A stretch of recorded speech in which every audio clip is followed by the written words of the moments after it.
Bismillahirrahmanirrahiim. Sooma guyyaa Ashuuraa. Sadarkaa guddaa qaba. Akkuma ergamaan Rabbii sallallahu alaihi wasallam ittis nama kaasaa turan ajajaas turanii yeroo jalqabaatiif kan namarratti soomni dirqama godhamee sooma guyyaa Ashuuraati. Akkuma hadiisa riwaayaa Sahih Bukaarii fi Muslim keessatti sassabatee jiru jechuudha. Kanaafi erga Ramadaanni dhufee jedhee guyyaan sun soomni guyyaa sanaa waajibinnati irraa kara sunnaatti nassakhamee ergamaan Rabbii namni fedhe haa soomu namni fedhe namni dhiisuu fedhellee haa dhiisu jedhanii riwaayaa Sahih Muslim keessas jira.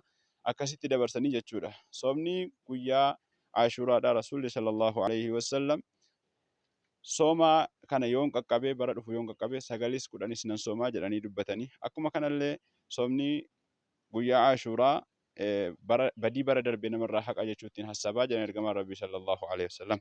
Kanaaf warri Rabbiin lubbuu isaa jiraachisee hadhaan isa gahee gaafa kudhanii Muharram shahrullahi al-Muharram baatii keessa jirru kana Muharramiin gaafa kudhanii yoo sooman sadarkaan isaa fadila guddaa qaba. Sadarkaa guddaa Rabbiin biratti qaba isiniin jecha riwaayaa Bukaariitiif riwaayaa Muslim keessatti hadiisni soomni booddee Ramadaanaati sadarkaa qabu soomni guddaan sooma yawmii Ashuraati jedhan. Akkuma salaanni riwaayaa Muslim keessatti akkuma salaanni booddee salaata waajibaati salaanni halkanii caaltu jedha.